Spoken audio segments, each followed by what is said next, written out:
नमस्कार विद्यार्थी मित्रांनो, महाराष्ट्रातल्या सर्वात मोठ्या ऑनलाईन प्लॅटफॉर्मवर अर्थात मास्टर माइंड करिअर अकॅडमीच्या या प्लॅटफॉर्मवर आपण आहोत। मी प्राध्यापक नागनाथ उस्तुरे।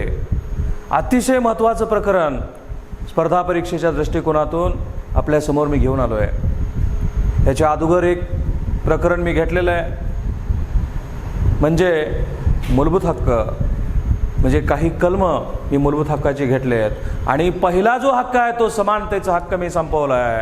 आज आपल्याला दुसरा हक्क बघायचा आहे मित्रांनो। मी पुन्हा एकदा सांगतो की हे मूलभूत हक्क स्पर्धा परीक्षेला महत्त्वाचे आहेत, पण आपण या देशात राहिल्याच्या नंतर तुम्हाला हक्क कुठले आहेत हे कळले पाहिजेत आणि अतिशय महत्त्वाचे असणारे हक्क आपल्याला घ्यायचा आहे। आपण पहिला हक्क पाहिला, समानतेचा हक्क। कुठल्या कलमात असा जर प्रश्न विचारला तर कलम 14 ते 18 मध्ये हा मूलभूत हक्क आपण पूर्णपणे संपवला आहे। आता आपल्याला पाहायचा आहे त्याच्यानंतरचा जो दुसरा हक्क आहे तो म्हणजे स्वातंत्र्याचा हक्क। विद्यार्थी मित्रांनो, आपल्याला कुठलं स्वातंत्र्य आहे हे जोपर्यंत आपल्याला कळत नाही आहे तोपर्यंत या देशात आपल्याला राहून उपयोगाचं नाही आहे। आणि मग स्वातंत्र्याचा हक्क कुठल्या कलमात असा जर प्रश्न तुम्हाला विचारला तर कलम 19 ते 22 मध्ये स्वातंत्र्याचा हक्क आहे।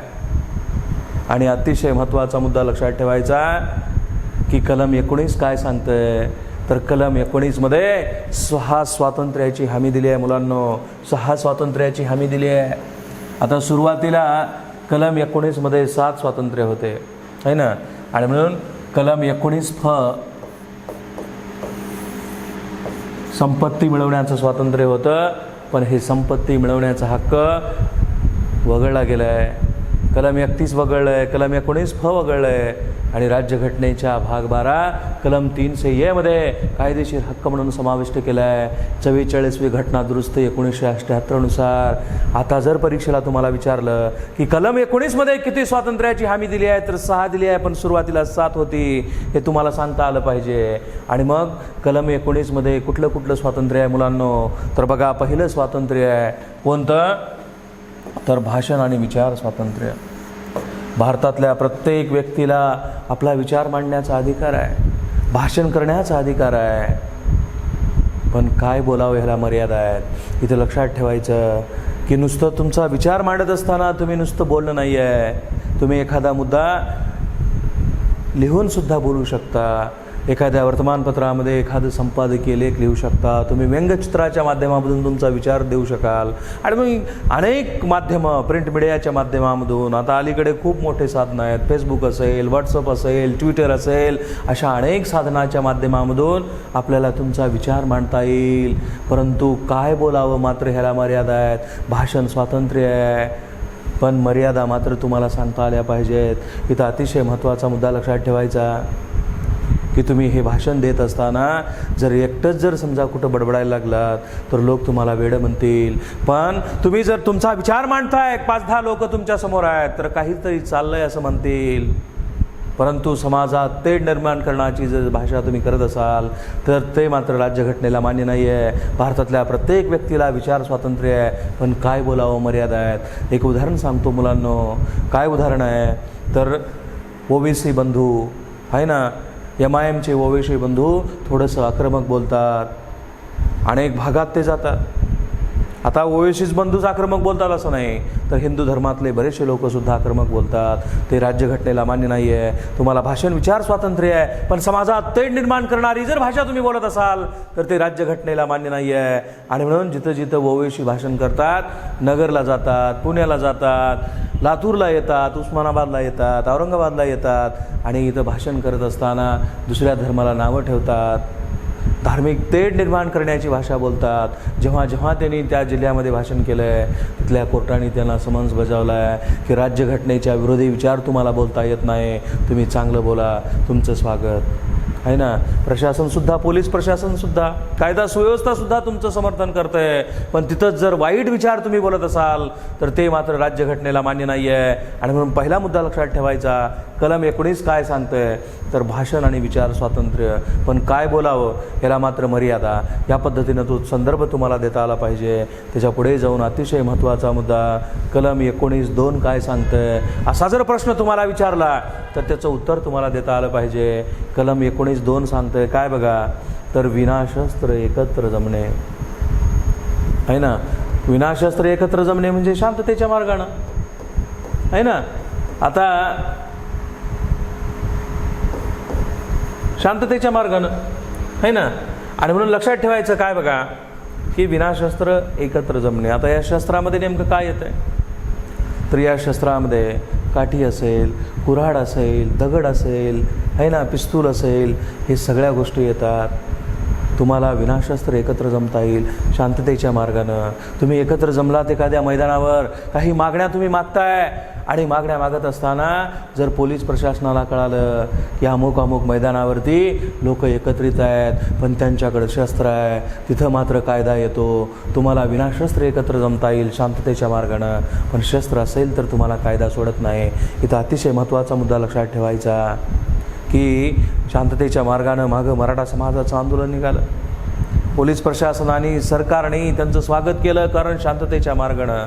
पोलिसांनी एखादं जर समजा आंदोलनामध्ये एखादा सहभाग घेतला आहे तर त्याला पाण्याची बॉटल प्यायला दिली. मुस्लिम समाजाचं मागं आंदोलन झालं शांततेच्या मार्गानं, त्याचं स्वागत लोकांनी केलं. लिंगायत समाजाचं आंदोलन झालं, त्याचंसुद्धा शांततेच्या मार्गानं की पोलीस प्रशासनानं स्वागत केलं.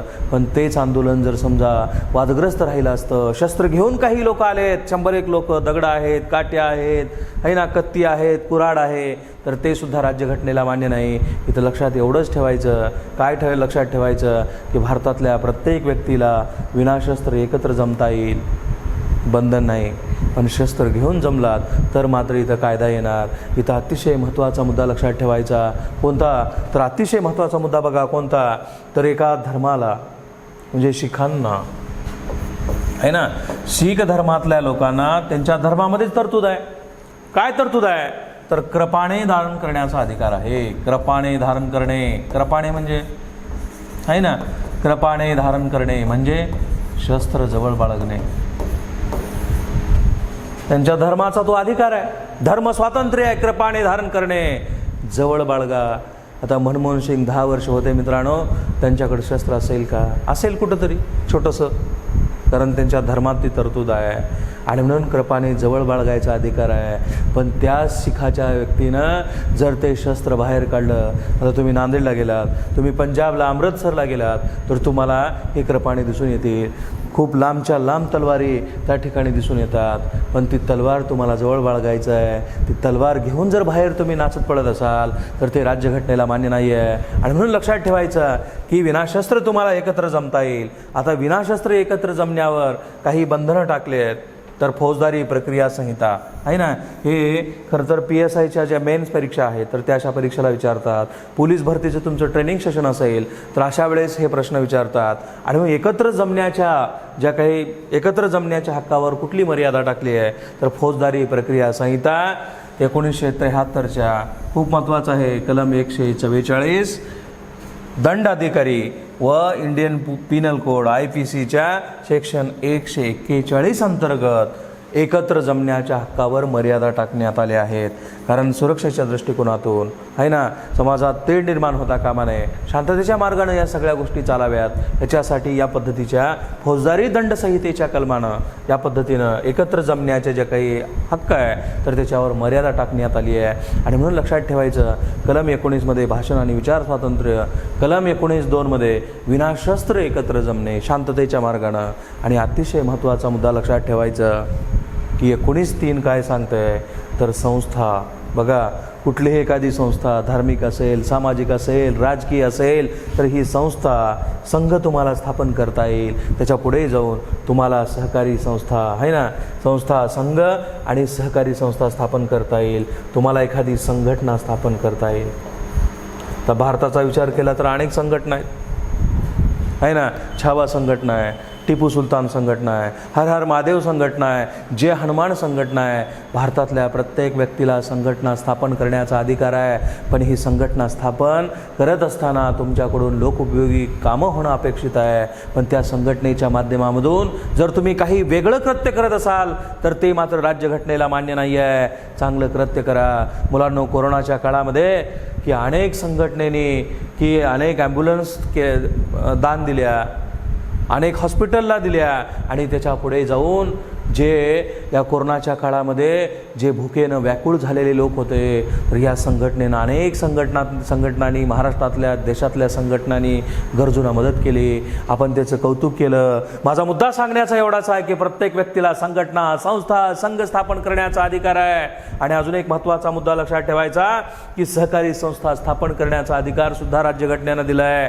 मूलभूत हक्कात सहकारी संस्था स्थापन करण्याचा अधिकार राज्यघटनेमध्ये कधी समाविष्ट केला आहे, तर त्याचं उत्तर तुम्हाला देता आलं पाहिजे की 97वी घटनादुरुस्ती आहे ना, 97 97वी घटनादुरुस्ती झाली. कधी झाली असा जर प्रश्न तुम्हाला विचारला तर 2011मध्ये ही 97वी घटनादुरुस्ती झाली. आणि या घटनादुरुस्तीनं सहकारी संस्था स्थापन करण्याचा अधिकार राज्यघटनेत समाविष्ट केला आहे. छत्रपती शाहू महाराजांच्या काळामध्ये सहकारी संस्था महाराजांनी या महाराष्ट्राच्या भूमीत निर्माण केल्या. आणि आपण सहकारी संस्था स्थापन करण्याचा अधिकार मूलभूत हक्कात समाविष्ट केला आहे.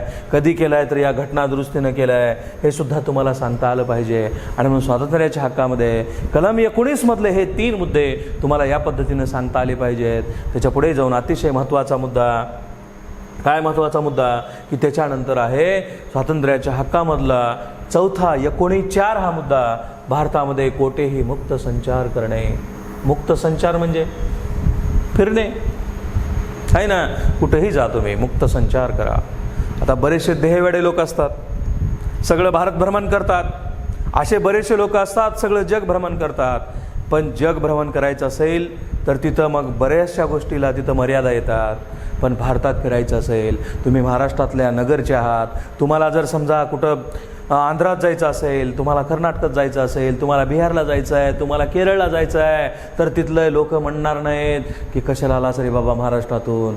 कारण तुम्हाला राज्यघटनेनं दिलेला हा अमूल्य अधिकार आहे. काय म्हणते राज्यघटना, तर भारतामध्ये तुम्हाला कोठेही मुक्त संचार करता येते, बंधन नाही, फिरता येते, इकडं तिकडं भटकता येते, मुक्त संचार. जसं पक्षी इकडून तिकडं जातो तसं आपल्याला सुद्धा जाता येतं आहे. आणि म्हणून कुणी जर बंधन आणत असेल, तुम्ही आंध्रात गेलात, कर्नाटकात गेलात, तुम्हाला जर कोणी म्हणलं की कशा आलास महाराष्ट्रातून चालता हो, तर आपल्याला सांगता आलं पाहिजे की पोरानो कलम 19(4) सांगतंय, मला 19(4) सांगतंय, माझा स्वातंत्र्याचा हक्क आहे, भारतामध्ये कोठेही मुक्त संचार करणे मी करणार. आणि म्हणून राज्यघटना या पद्धतीनं तुम्हाला सांगता आली पाहिजे. आता इथं अतिशय महत्त्वाचा मुद्दा लक्षात ठेवायचा की मुक्त संचार करण्याला काही बंधनं येतात, काही अपवाद आहेत. काय अपवाद आहेत तर बघा की सराईत जे गुन्हेगार आहेत आहे ना, तर या लोकांना मुक्त संचार करू दिले जात नाही. वेश्या व्यवसाय करणाऱ्या ज्या महिला आहेत यांना सुद्धा मुक्त संचार नाही आहे. एड्सग्रस्त जे लोक आहेत, न्यायालयानं, उच्च न्यायालयानं सांगितलं आहे, सर्वोच्च न्यायालयानं सांगितलं आहे की आरोग्याच्या दृष्टिकोनातून जे एड्सग्रस्त लोक आहेत यांना सुद्धा मुक्त संचार करू दिला जात नाही. कुठल्या भागात करू दिला जात नाही. आदिवासी भाग असेल, नक्षलग्रस्त भाग असेल, अनुसूचित जाती जमातीचा विशिष्ट एखादा भाग असेल तर तिथं मुक्त संचार करू दिला जात नाही. कारण आदिवासीची संस्कृती भिन्न आहे. जर तुम्ही हसत असाल तर आदिवासी आपल्याला सोडणार नाही आहेत. आणि म्हणून भारतातल्या इतर भागामध्ये मात्र युद्धसदृश परिस्थिती आहे. भारत पाकिस्तानचं युद्ध चालू आहे. जर तुम्ही म्हणालात थोडं जाऊन येतो, तुम्हाला जाऊ देत नाहीत. कारण तुमच्या पूर्णपणे तुमची जी काही संरक्षणाची हमी आहे ती सरकारची आहे. आणि म्हणून लक्षात ठेवायचं, आता बरेचसे न्यूज अँकर वगैरे, ABP माझा वगैरे जातात, परंतु पूर्णपणे एकदम तोफेला ते जात नाही आहेत. आणि मग हेल्मेट घालून असेल, आर्मीचे लोक राहतात. आणि म्हणून तिथून हे जे काही अँकर आहेत, न्यूज अँकर आहेत, ते शूट करतात. माझा मुद्दा सांगण्याचा एवढाच आहे की इतर भागामध्ये मात्र भारतातल्या प्रत्येक व्यक्तीला मुक्त संचार करता येईल, फिरता येईल, हे सुद्धा तुम्हाला सांगता आलं पाहिजे. त्याच्या पुढे जाऊन अतिशय महत्त्वाचा मुद्दा की भारतामध्ये कोठेही राहणे आणि कायम वास्तव्य करणे. भारतामध्ये कुठंही राहता येतं आहे. 28 घटक राज्य आणि 8 केंद्रशासित प्रदेश आहेत. तुम्हाला जर महाराष्ट्राचा कंटाळा आला तर कुठल्याही राज्यामध्ये तुम्ही राहू शकता, कुठल्याही केंद्रशासित प्रदेशामध्ये तुम्ही राहू शकता, बंधन नाही. जम्मू काश्मीरच्या बाबतीमध्ये मात्र जर तुम्हाला काही प्रॉपर्टी खरेदी करायचं असेल तर 370 कलमानं तिथं घेता येत नव्हतं. पण आता भारताची राज्यघटना लागू झाली आहे. आणि म्हणून एवढं मोठं जम्मू जम्मू काश्मीर हे नंदनवन म्हटलं जायचं. काश्मीरमध्ये ॲपलची शेती आहे, केशरची शेती आहे, पण इंडस्ट्रीयल एरिया तिथं नव्हता. कारण तिथं जर काही प्रॉपर्टी घ्यायचं असेल तर तिथल्या जन्मतत्वानं पाहिजे होतं. आणि म्हणून एवढं अंबानी वगैरे काश्मीरमध्ये नव्हतं. पण आता खूप मोठ्या प्रमाणात इंडस्ट्रीयल एरिया काश्मीरमध्ये वाढतो आहे. माझा मुद्दा सांगण्याचा एवढाच आहे की आत्तापर्यंत अपवाद होते काश्मीरच्या बाबतीत, पण आता इथून पुढे मात्र तुम्हाला कुठेही राहता येईल, कायम वास्तव्य करता येईल. महाराष्ट्रातला रहिवाशाचा कंटाळा आला, तुम्ही बिहारला जा, तिथं जर तुम्ही एखाद्या गावात वास्तव्य केलात तर तुम्हाला सगळ्या सुविधा तुम्हाला मिळल्या जातात. आणि म्हणजे नागरिकत्व तर ऑलरेडी आपलं आहे, पण तिथलं रहिवासी प्रमाणपत्रसुद्धा तुम्हाला मिळतं. आणि म्हणून लक्षात ठेवायचं की कुठेही तुम्हाला राहता येतं आणि कायम वास्तव्यसुद्धा करता येतं. आता काही लोकांना मात्र कुठेही फिरता येत नाही, त्याच्यामध्ये ह्याच गोष्टी येतात. हे काही सराईत गुन्हेगार आहेत, एड्सग्रस्त लोक आहेत, देह विक्री करणाऱ्या महिला आहेत, आहे ना, किंवा मग आदिवासी भागामध्ये, नक्षलग्रस्त भागामध्ये, युद्धसदृश भागामध्ये तुम्हाला फिरता येत नाही. कारण आरोग्याच्या दृष्टिकोनातून, सुरक्षेच्या दृष्टिकोनातून संस्कृती नष्ट एखाद्या समाजाची होता कामा नये, हे सुद्धा राज्यघटना शिकवते.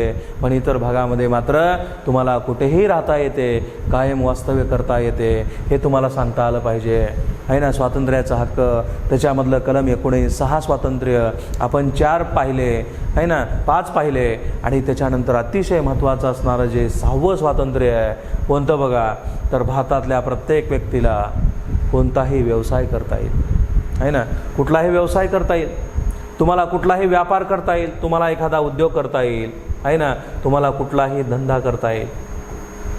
आणि म्हणून लक्षात ठेवायचं, काय लक्षात ठेवायचं की भारतातल्या प्रत्येक व्यक्तीला व्यवसाय करण्याचं स्वातंत्र्य आहे.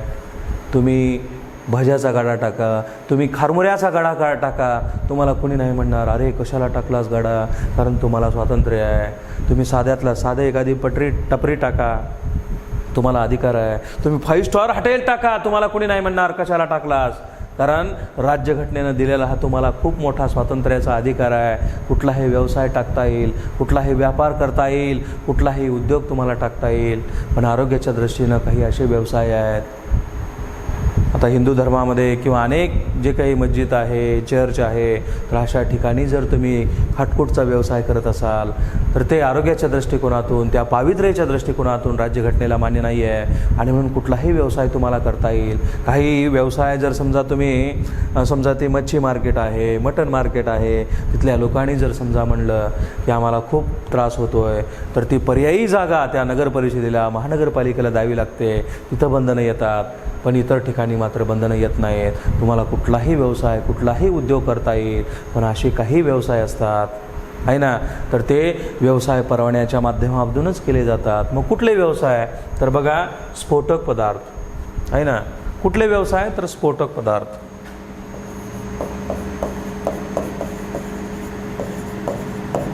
आता हे स्फोटक ज्वलनशील पदार्थ आहे ना,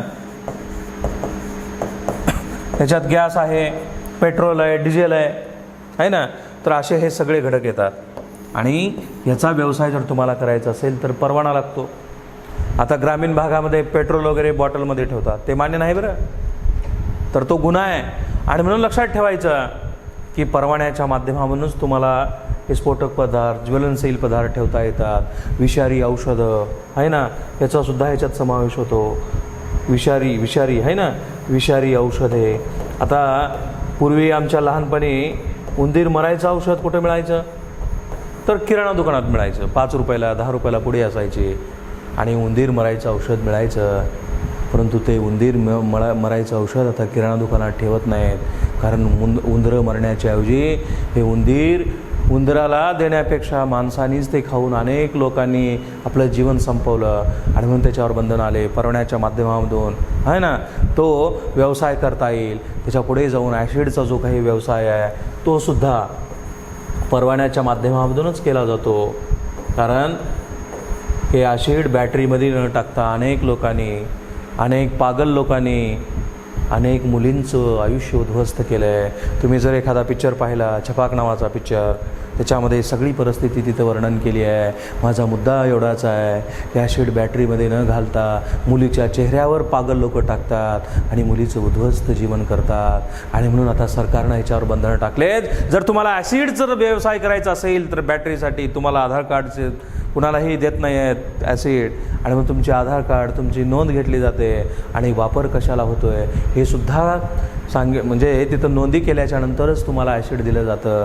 माझा मुद्दा सांगण्याचा एवढाच आहे की अशा पद्धतीनं हे विषारी औषध किंवा कीटकनाशके जे आपलं शेतामध्ये फवारण्याची औषधं आहेत ते सुद्धा परवान्याच्या माध्यमातूनच दिले जातात. माझा मुद्दा सांगण्याचा एवढाच आहे की भारतातल्या प्रत्येक व्यक्तीला कुठलाही व्यापार करता येईल, कुठलाही उद्योग उभा करता येईल, कुठलाही धंदा उभा करता येईल. याच्यासाठी सरकारसुद्धा मदत करतं आहे. तुम्हाला पूर्णपणे स्वातंत्र्य आहे, बंधन नाही. आणि म्हणून लक्षात ठेवायचं की कलम 19मध्ये किती स्वातंत्र्याची हमी आहे तर 6, आणि 7वं जे स्वातंत्र्य आहे ते आपण 44व्या घटनादुरुस्तीनं वगळलं आहे. हे सुद्धा तुम्हाला या पद्धतीनं सांगता आलं पाहिजे. आणि म्हणून कलम 19 आपण पूर्णपणे संपवलं. काय अडचण असेल मुलांनो तर पुन्हा विचारायचा प्रयत्न करा, आहे ना. आणि अतिशय महत्त्वाचा मुद्दा लक्षात ठेवायचा की स्वातंत्र्याचा हक्क कलम 19 ते 22मध्ये आहे. आपण 19वं कलम आत्ता संपवलं आहे. आता त्याच्यानंतरचं कलम आहे कोणतं बघा तर कलम 20 आहे ना. अपराधाच्या दोषसिद्धीबाबत समान संरक्षण. एखाद्या व्यक्तीनं अपराध केला आहे तर त्याच्या दोषसिद्धीबाबत कशा पद्धतीनं समान संरक्षण आहे असा जर प्रश्न तुम्हाला विचारला तर त्याचं उत्तर तुम्हाला देता आलं पाहिजे की अपराधाच्या दोषसिद्धीबाबत समान संरक्षण काय बघा. तर एखाद्या व्यक्तीनं अपराध केला आहे तर त्याला कसं संरक्षण मिळतं आहे असा जर प्रश्न तुम्हाला विचारला तर त्याचंसुद्धा उत्तर तुमच्याकडे असलं पाहिजे, आहे ना. अपराधाच्या दोषसिद्धीबाबत समान संरक्षण बघा. तर इथं लक्षात काय ठेवायचं की बघा कलम 20 काय सांगते.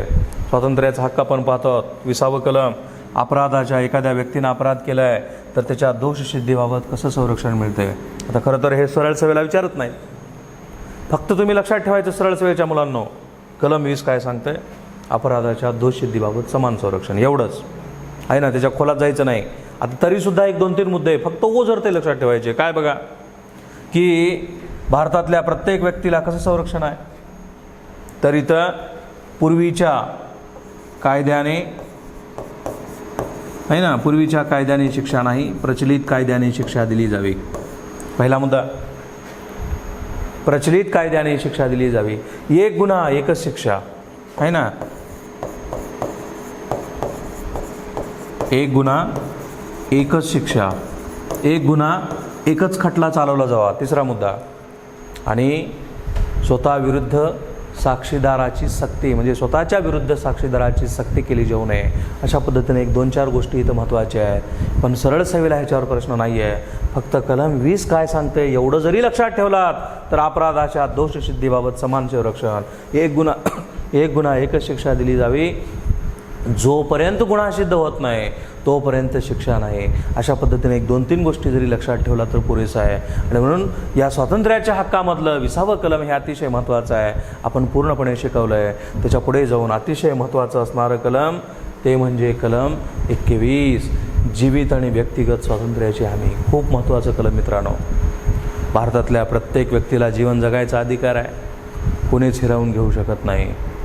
तुम्हाला जर कुणी मारायची धमकी देत असेल, तुझा जीव घेतो म्हणत असेल तर राज्यघटनेला मान्य नाही. साधी एक तक्रार जर तुम्ही दिली तर बिनभाड्याच्या खोलीमध्ये संबंधित व्यक्ती गेल्याशिवाय राहत नाही. कारण ती सत्यता पाहिली जाते बरं. नाहीतर खोळसाडपणानं माझ्या जीवाला धोका आहे म्हणून जर तुम्ही गेलात तर तिथं मात्र नाही आहे. पण इथं लक्षात एवढंच ठेवायचं की भारतातल्या प्रत्येक व्यक्तीला काय स्वातंत्र्य आहे तर जीवन जगायचं स्वातंत्र्य आहे. जीवन जगायचं स्वातंत्र्य आहे. आता इथं अजून एक गोष्ट लक्षात ठेवायचं की नुसतं जीवन जगायचं स्वातंत्र्य म्हणजे प्राणीमात्राचं अस्तित्व एवढंच हा नाही, तर सन्मानानं जीवन जगायचा अधिकार आहे. जीवन जगायचा तर अधिकार आहे, पण तुम्हाला कसा अधिकार आहे तर सन्मानाने जीवन जगण्याचा अधिकार आहे. आता जर तुम्हाला तुमचा सन्मान कुणी हिरावून घेत असेल, जीवन जगत असताना कुणी तुम्हाला टाकून बोलत असेल तर ते सुद्धा राज्यघटनेला मान्य नाही.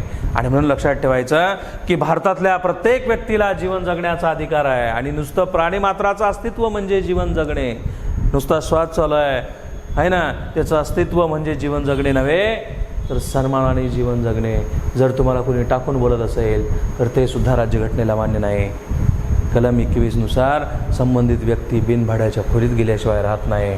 तुम्हाला जीवन जगायचा अधिकार आहे. आणि अतिशय महत्त्वाचा मुद्दा लक्षात ठेवायचं की कलम 21 मध्ये इथं 2-3 खटले इथं अभ्यासले जातात. पहिला खटला आहे AK गोपालन विरुद्ध मद्रास राज्य आहे ना, AK गोपालन विरुद्ध मद्रास राज्य. हा खटला कधी घडला असा जर प्रश्न तुम्हाला विचारला तर त्याचं उत्तर आहे 1950 मध्ये AK गोपालन विरुद्ध मद्रास राज्य हा खटला घडला आहे ना. AK गोपालन विरुद्ध मद्रास राज्य कधी घडला तर 1950 मध्ये. आणि या खटल्यामध्ये सर्वोच्च न्यायालयानं निकाल देताना सांगितलं की या जीविताची जी व्याख्या आहे ना, कलम 21 मध्ये जीविताची व्याख्या संकुचित अर्थानं जीविताची व्याख्या किंवा त्याच्या अर्थाचा उलगडा केला आहे सर्वोच्च न्यायालयानं. काय सांगतो तुम्हाला की कार्यकारी मंडळानं एखादा निर्णय घेतला आहे तर तो तपासण्याचा अधिकार सर्वोच्च न्यायालयाला आहे, पण कायदे मंडळानं केलेले कायदे तपासण्याचा अधिकार नाही. अशा पद्धतीचा निकाल न्यायालयानं दिला आहे. म्हणजे जीविताची व्याख्या या AK गोपालन विरुद्ध मद्रास राज्य या खटल्यामध्ये सर्वोच्च न्यायालयानं संकुचित लावली. पण त्याच्यानंतर मेनका गांधी विरुद्ध भारतीय संघ हा 1978 मध्ये खटला घडला. आणि या खटल्याचा निकाल देताना की जीविताची व्याख्या ही व्यापक अर्थानं लावली.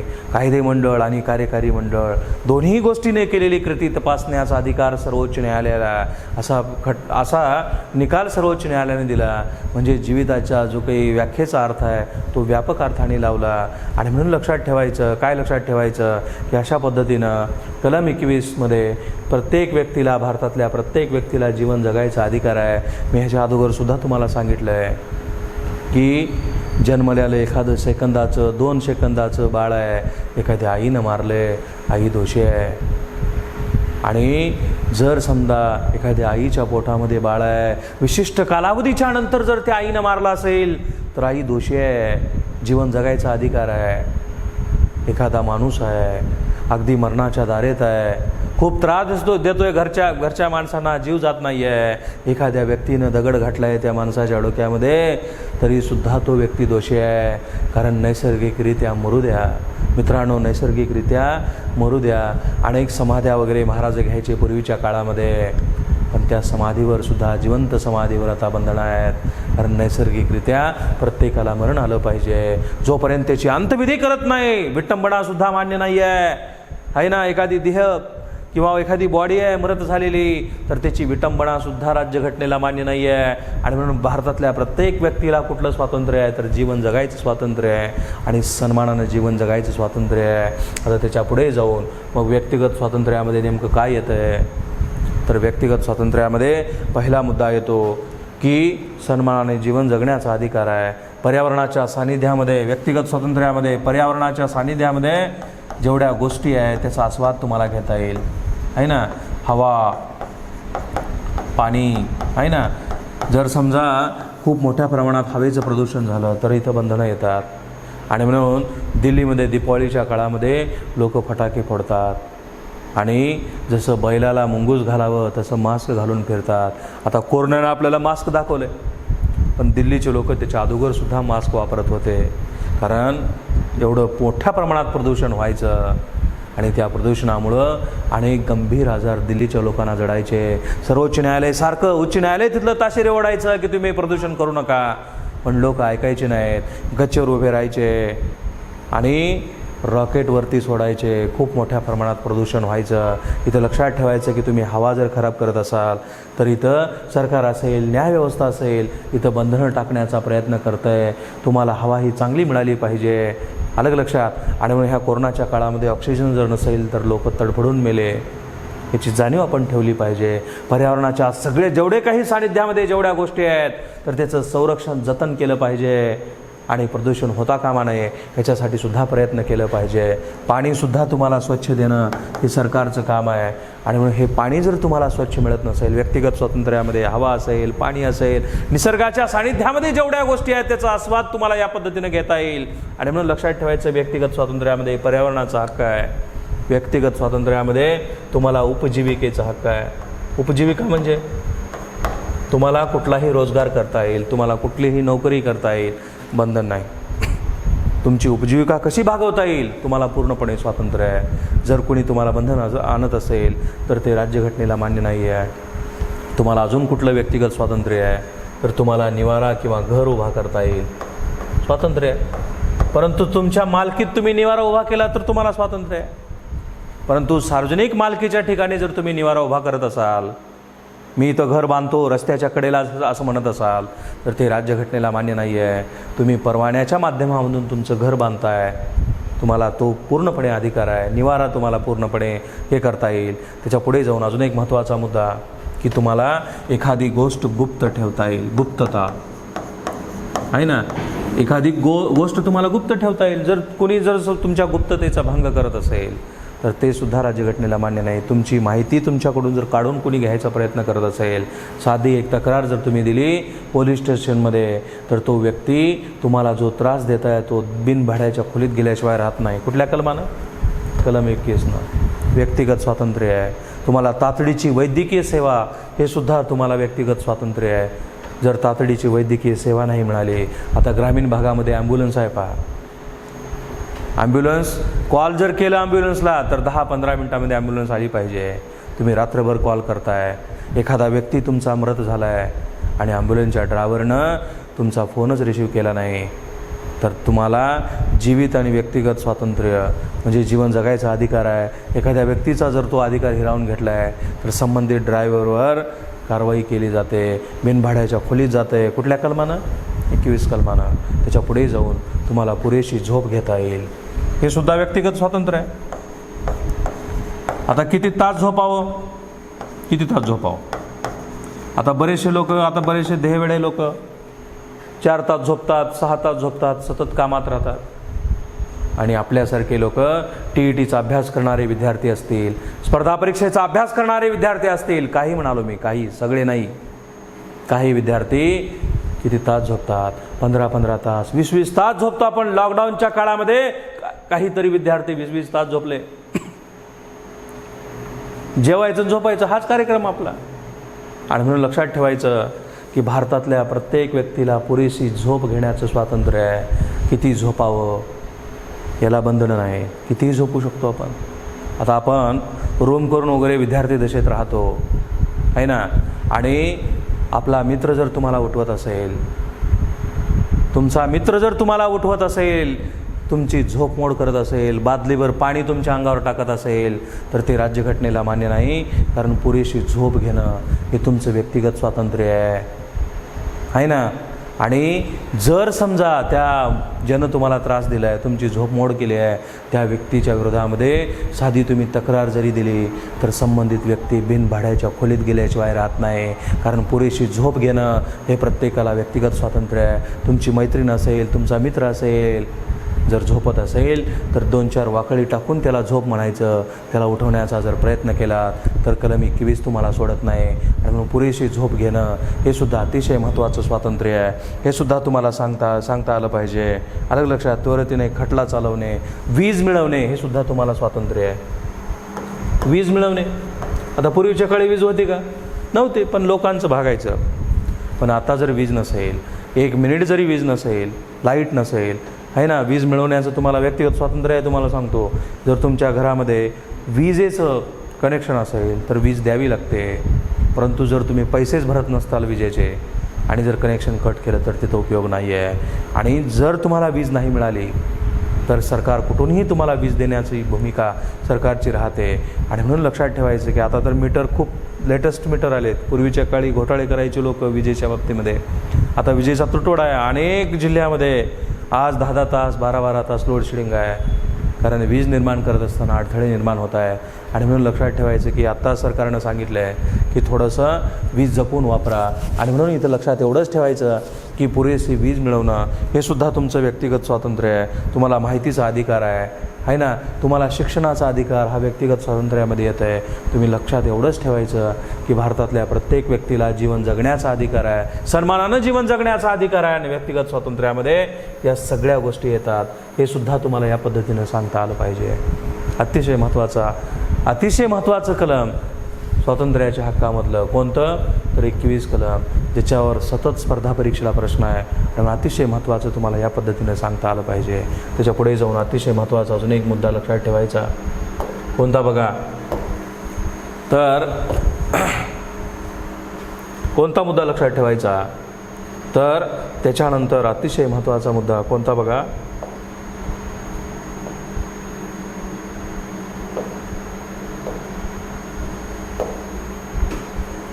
तर त्याच्यानंतरचा अतिशय महत्त्वाचा मुद्दा कलम 21.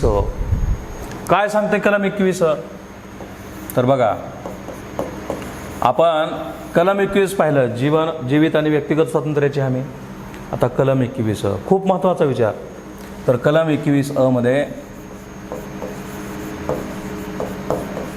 प्राथमिक शिक्षण सक्तीचे आणि मोफत आहे ना. प्राथमिक शिक्षण सक्तीचं आहे आणि ते मोफत आहे. किती वर्षापर्यंत? आता 6 ते 14 वर्षापर्यंत. आता नवीन शैक्षणिक धोरण आले पहा, आहे ना. नवीन शैक्षणिक धोरणामध्ये काय आहे तर नवीन शैक्षणिक धोरणामध्ये बघा, ओके, नवीन शैक्षणिक धोरणामध्ये 3ऱ्या वर्षापासून बघा मी काय म्हणालो की 3ऱ्या वर्षापासून 14 वर्षापर्यंत प्राथमिक शिक्षणाचा टप्पा पाडला आहे. आता सुरुवातीला काय होतं तर कलम 21 प्राथमिक शिक्षण सक्तीचं आणि मोफत. आता खरं तर हे सुरुवातीला नव्हतं राज्यघटनेत, आपण मूलभूत हक्कात समाविष्ट केलं आहे. का बरं? कारण मूलभूत हक्क न्यायप्रविष्ट आहेत. लोक शिक्षणाकडे थोडंसं वेगळे नजरेनं पाहिजे. मुलांना शिकू दिले जायचं नाही, कामावर जुंपलं जायचं आणि शिक्षणाशिवाय पर्याय नाही. महासत्तेचं स्वप्न पाहिलं आहे अब्दुल कलाम साहेबांनी आणि 2020ला पाहिलं आहे. पण उगाच पाहिलं काय की असं वाटतं मला कधी कधी. कारण शिक्षण हा अतिशय महत्त्वाचा विचार आहे. स्पर्धा परीक्षेचा अभ्यास करणाऱ्या विद्यार्थ्यांनो, TETचा अभ्यास करणाऱ्या विद्यार्थ्यांनो, TETला प्रश्न हा विचारला जाईल, प्राथमिक शिक्षणाचा हक्क कुठल्या कलमात आहे तर कलम 21 मध्ये आहे. आणि प्राथमिक शिक्षणाचा हक्क 6 ते 14 वयोगट आहे ना. 6 ते 14 वयोगटामध्ये हा प्राथमिक शिक्षणाचा अधिकार आहे. प्राथमिक शिक्षण सक्तीचं आहे बरं, दिलंच पाहिजे मुलांना. जर कुणी देत नसेल, आईवडील देत नसतील, भाऊ देत नसेल, बहीण देत नसेल तर बिनभाड्याच्या खोलीत आईवडील भाऊ गेल्याशिवाय राहत नाही. कुठल्या कलमानं? 21. आणि म्हणून लक्षात ठेवायचं की प्राथमिक शिक्षण सक्तीचं आहे आणि मोफत आहे. पैसा लागत नाही मुलांनो. जर अनुदानित शाळा असेल, जिल्हा परिषदेची शाळा असेल तर इथं पूर्णपणे मोफत दिलं जातं. खाजगी शाळेमध्ये सुद्धा बघा की मोफत दिलं जातं का तर दिलं जात नाही सगळ्याच विद्यार्थ्यांना.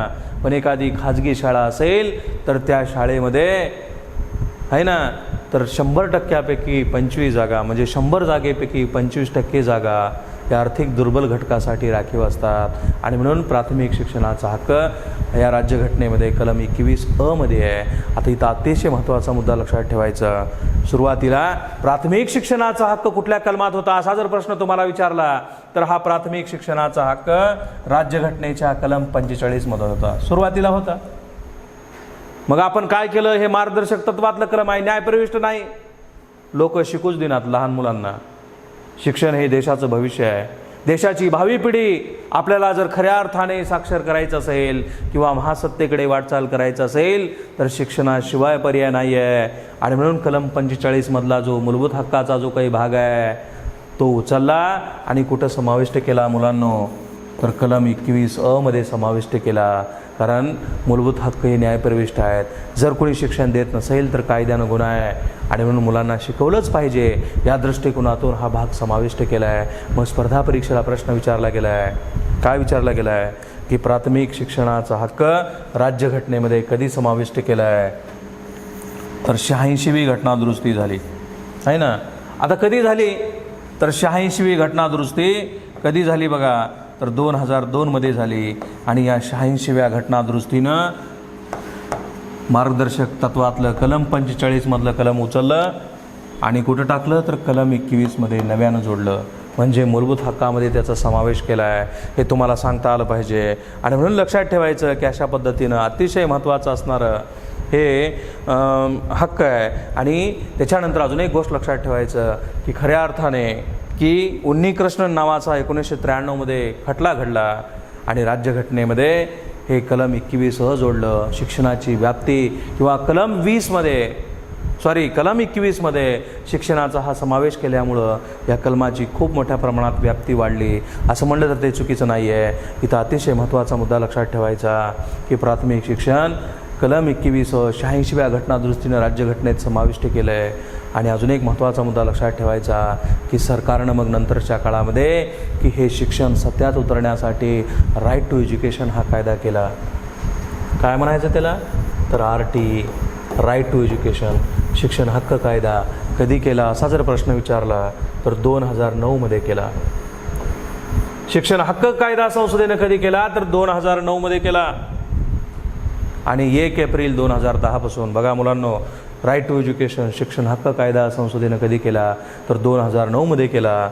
आणि 1 एप्रिल आहे ना 1 एप्रिल 2010 पासून याची अंमलबजावणी सुरू झाली. राईट टू एज्युकेशन कायदा काय आहे खूप महत्त्वाचं आहे बरं की TETचा अभ्यास करणाऱ्या महाराष्ट्रातल्या तमाम मुलांनो, राईट टू एज्युकेशन हा कायदा संसदेनं कधी केला तर 2009मध्ये केला. आणि 1 एप्रिल 2010मध्ये त्याची अंमलबजावणी सुरू झाली. राईट टू एज्युकेशन RTI नाही, राईट टू एज्युकेशन शिक्षण हक्क कायदा न्याय आणि संवेदनशील समाज यावर हा कायदा आधारित आहे. कशावर आधारित आहे? न्याय व संवेदनशील समाज आहे ना, यावर हा कायदा आधारित आहे. हे सुद्धा तुम्हाला सांगता आलं पाहिजे. आता हा कायदा काय आहे असा जर प्रश्न तुम्ही मला विचारत असाल तर अतिशय महत्त्वाचा कायदा आहे. काय बघा तर राईट टू एज्युकेशनच्या माध्यमामधून खाजगी शाळेमध्ये सुद्धा एखादी खाजगी शाळा आहे त्याची 1 लाख रुपये 2 लाख रुपये फीस आहे तर अशा विद्यार्थ्यासाठी 6 ते 14 वयोगटातील विद्यार्थ्यासाठी खाजगी शाळेमध्ये सुद्धा 100 जागा असतील पहिलीच्या वर्गापासून हा कायदा लागू आहे. आता नवीन शैक्षणिक धोरणापासून 3ऱ्या वर्षीपासून. पण इथं लक्षात ठेवायचं की एखाद्या खाजगी शाळेमध्ये 100 विद्यार्थी जर शिक्षण घेत असतील पहिलीच्या वर्गामध्ये तर 25% जागा या आर्थिक दुर्बल घटकासाठी राखीव असतात. याची लक्की ड्रॉ निघतं आहे जानेवारी फेब्रुवारी महिन्यामध्ये. आणि तुम्ही गुगल मॅपवर जर व्यवस्थित फॉर्म भरला, सरकारी गव्हर्मेंट सर्वंट नाही आहेत तुम्ही किंवा तुमच्याकडं प्रॉपर्टी नाही आहे, लेकराला शिकवायचं आहे चांगल्या शाळेमध्ये, आर्थिक दुर्बल घटकाला 25% रिझर्वेशन. बघा सरकार किती दूरदृष्टी आहे. आपल्याला वाटतं सरकार काहीच करत नाही. आपल्या घरामध्ये पाणी भरायचंच सरकारनं राहिलं आहे फक्त. आणि म्हणून सरकार खूप काही करतं आहे. 100%पैकी 25% जागा आर्थिक दुर्बल घटकासाठी आरक्षित असतात. आणि म्हणून नुसतं मुलांनो माझी राज्यघटना उस्तुरे सरांची नुसती राज्यघटना शिकायची नाही तर सत्यात उतरवायची. जर आपल्या कुणी भाऊकीतलं असेल किंवा आपल्या कुणी घरचं भावाचा एखादा समजा मुलगा असेल तर 100 जागेपैकी 25% जागा या राईट टू एज्युकेशनच्या राखीव असतात. आणि ह्याची जी काही फीस आहे, शाळेला फीस मिळते, कोण देते मुलांनो तर गव्हर्मेंट देते. कारण अतिशय महत्त्वाचा असणारा हा राईट टू एज्युकेशनचा कायदा तुम्हाला सांगता आला पाहिजे. कलम 45मध्ये होता आणि आपण कलम 21मध्ये समाविष्ट केला आहे. हे सुद्धा तुम्हाला या पद्धतीनं सांगता आलं पाहिजे. आणि म्हणून अतिशय महत्त्वाचा TETच्या दृष्टिकोनातून अतिशय महत्त्वाचं असणारं कलम म्हणलं तर ते चुकीचं नाही आहे. आणि अतिशय महत्त्वाचा मुद्दा की हा राईट टू एज्युकेशनचा कायदा कशावर आधारित आहे असा जर प्रश्न विचारला तर न्याय आणि संवेदनशील समाज यावर हा कायदा आधारित आहे. हे सुद्धा तुम्हाला सांगता आलं पाहिजे. अतिशय महत्त्वाचं कलम 21 प्राथमिक शिक्षण सक्तीचे आणि मोफत हे तुम्हाला सांगता आलं पाहिजे. त्याच्या पुढे जाऊन की स्वातंत्र्याच्या हक्कामधलं त्याच्यानंतरचं जे काही हक्क आहे कोणता हक्क आहे असा जर प्रश्न तुम्हाला विचारला तर त्याचं उत्तर तुम्हाला देता आलं पाहिजे. बघा की कुठला हक्क आहे तर स्वातंत्र्याच्या हक्कामधलं त्याच्यानंतरचं 22वं कलम आहे. आहे ना, स्वातंत्र्याच्या हक्कामधलं 22वं कलम. आता हे कलम काय सांगतंय, तर मनमानी अटकेपासून संरक्षण. मनमानी अटकेपासून संरक्षण. आता खरं तर तुम्हाला सरळ सेवेला वगैरे प्रश्न नाही याच्यावर. TETला विचारतील का, विचारणार नाही, जे आहे ते क्लिअर सांगायलो मी. पण पोलीस भरतीला वगैरे कारागृहाच्या परीक्षेमध्ये याच्यावर प्रश्न विचारलाय. आता कलम 22 सांगा असा प्रश्न नाही. मग नेमकं काय आहे कलम 22, तर मनमानी अटकेपासून संरक्षण. एखाद्या व्यक्तीला राज्यसंस्थेकडून मनमानी वागणूक मिळणार नाही. मग कशी वागणूक मिळते, तर बघा याच्यामध्ये 2 गोष्टी येतात. एक येतं आहे सामान्य कायदा, आहे ना, पहिला येतो सामान्य कायदा आणि दुसरा येतो प्रतिबंधात्मक कायदा. आता एखाद्या व्यक्तीला जर सामान्य कायद्याखाली अटक झाली असेल, बघा मी काय म्हणालो, एखाद्या व्यक्तीला सामान्य कायद्याखाली अटक झाली असेल तर संरक्षण कसं, मनमानी अटकेपासून संरक्षण कसं, तर शक्य तितक्या लवकर अटकेची कारणे कळवली जावी, आहे ना. शक्य तितक्या लवकर अटकेची कारणे कळवली जावीत. 24 तासाच्या आत दंडाधिकाऱ्यासमोर उपस्थित केले जावे, आहे ना. आणि पसंतीच्या वकिलाचा, एखादा चांगला वकील तुम्हाला लावता येईल, पसंतीच्या वकिलाचा सल्ला घेता येईल. कुठल्या कायद्याखाली अटक झाली असेल तर सामान्य कायद्याखाली. शक्य तितक्या लवकर अटकेची कारणे कळवली जातात. 24 तासाच्या आत दंडाधिकाऱ्यासमोर उपस्थित केलं जातं आणि तुम्हाला वकील लावता येतो. पण प्रतिबंधात्मक कायद्याखाली जर एखाद्या व्यक्तीला अटक झाली असेल तर तुम्हाला हे संरक्षण नाही. हे संरक्षण नाही मित्रांनो. कारण प्रतिबंधात्मक कायदा काय आहे असा जर प्रश्न तुम्हाला विचारला तर हा प्रतिबंधात्मक कायदा संसद करते आणि संशयाच्या आधारे देशविरोधी जर कृत्य जर कोणी केलं असेल तर असे प्रतिबंधात्मक कायदे केले जातात. संशयाच्या आधारे त्या व्यक्तीला अटक होते. आजी माजी न्यायाधीशाचं मंडळ असते, 3-3 महिन्यापर्यंत अटक असते. मग परीक्षेला प्रश्न विचारला आहे की प्रतिबंधात्मक कायद्याखाली जर अटक झाली असेल तर वकीलसुद्धा लावता येत नाही, कारणे कळवली जात नाहीत.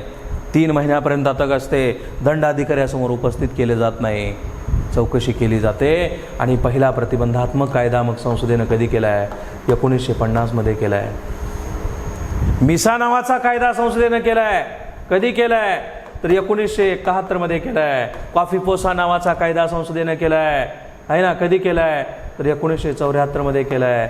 रासुका नावाचा राष्ट्रीय सुरक्षा कायदा संसदेनं केला आहे, 1980मध्ये केला आहे. आणि ज्याच्यावर प्रश्न विचारला आहे तुम्हाला पोलीस भरतीला असेल की कारागृहाच्या परीक्षेला असेल, काय बघा की टाडा कायदा संसदेनं कधी केला, तर 1985मध्ये केला. ह्याच्यावर विचारलंय, आहे ना. टाडा कायदा, शस्त्र जवळ बाळगणे, संजय दत्तला झालेली शिक्षा, टाडा कायद्याखाली त्यांना अटक होती. आणि हा कायदा 1995मध्ये, आहे ना, 1995मध्ये रद्द ठरवला आहे. आता संजय दत्तला अटक झाली, जी शिक्षा झाली आहे त्यानं पूर्ण केली म्हणजे लवकर सुटून आलं. आता बरेचसे लोक म्हणतात की संजय दत्त हा मोठा व्यक्ती आहे म्हणून बाहेर आला, पण त्याचं खरं कारण नाही मित्रांनो. की संजय दत्तनं काय केलं, तर कारागृहामध्ये राहिल्याच्या नंतर तुम्हाला चांगलं राहावं लागतं. बेसूर कैदी असतात, बघितलं की जीव जायचे कैदी. आणि संजय दत्तनं काय केलं की ह्या सगळ्या कैद्याला एकत्रित केलं. दररोज मारामारी करणारे कैदी, दररोज खून किंवा हाफ मर्डर करणारे कैदी, भांडणं करणारे कैदी, सगळ्या कैद्याला संजय दत्तनं शिस्त लावली. केस खूप वाढलेले आहेत, त्या कैद्याला केस कट करायला लावले. आणि सगळे कैदी देवाच्या समोर नतमस्तक व्हायला लागले. ह्याची दखल सरकारनं घेतली, ह्याची दखल न्यायव्यवस्थेनं घेतली. झालेली शिक्षा पूर्ण व्हायच्या अगोदर संजय दत्त बाहेर आला. कारण तुरुंगामध्ये सगळं रूपडं बदललं. सगळे दररोज मारामारी करणारे कैदी प्रसन्न दिसायला लागले. आणि म्हणून लक्षात याची दखल घेतली आणि म्हणून संजय दत्त बाहेर आले. उगाच आले नाही आहेत. पण इथं लक्षात एवढंच ठेवायचं की संजय दत्तला कुठल्या कायद्याखाली अटक होती, तर टाडा कायद्याखाली अटक होती. आणि हा कायदा कधी केलता, तर 1985मध्ये केलता. 1995मध्ये हा कायदा रद्द झाला आहे. आणि अतिशय महत्त्वाचा अजून एक कायदा केला. कोणता, तर पोटा नावाचा कायदा केला. माहीत आहे का पोटा, तर 2002मध्ये हा पोटा नावाचा कायदा केला. दोन्ही सभागृहाच्या संयुक्त बैठकीमध्ये हा कायदा केला. पोटा कायदा दहशतवाद्याच्या संदर्भातला आहे. 2002मध्ये अटल बिहारीच्या काळामध्ये हा कायदा झाला आणि त्याच्यानंतर मात्र मनमोहन सिंग सरकारच्या काळामध्ये 2004मध्ये हा कायदा रद्द झाला. कारण संशयाच्या आधारे अनेक मुस्लिम मुलांना अटक व्हायची आणि कायद्याचा दुरुपयोग व्हायला आहे, म्हणून काँग्रेस पक्षानं तो कायदा रद्द केला. माझा मुद्दा सांगण्याचा एवढाच आहे की आतासुद्धा ATAची अनेक पथकं अनेक जिल्ह्यामधून इथं भारतामध्ये राहणारी मुलं दुसऱ्या देशाच्या दहशतवादी संघटनेशी संपर्क करतात. अशा मुलांना शोधून आणून दहशतवादी संघटनेशी चॅटिंग केल्यामुळं त्यांना 3-3 महिन्यापर्यंत किंवा जास्तसुद्धा कालावधीसाठी अटक होऊ शकते. आपण लक्षात एवढंच ठेवायचं की राज्यघटनेतलं कलम 22 काय सांगतंय तर मनमानी अटकेपासून संरक्षण. ह्याच्यामध्ये सामान्य कायदा आणि ह्याच्यामध्ये प्रतिबंधात्मक कायदा येतो. सामान्य कायद्याखाली अटक असेल तर तुमचं संरक्षण, पण प्रतिबंधात्मक कायद्याखाली अटक असेल तर संरक्षण केलं जात नाही. संशयाच्या आधारे सुद्धा तुम्हाला अटक होऊ शकते. आणि अतिशय महत्त्वाचा असणारा हा स्वातंत्र्याचा हक्क तुम्हाला सांगता आला पाहिजे. कुठल्या कलमात तर कलम 19 ते 22मध्ये हे तुम्हाला या पद्धतीने एकंदरीत सांगता आलं पाहिजे. ओके.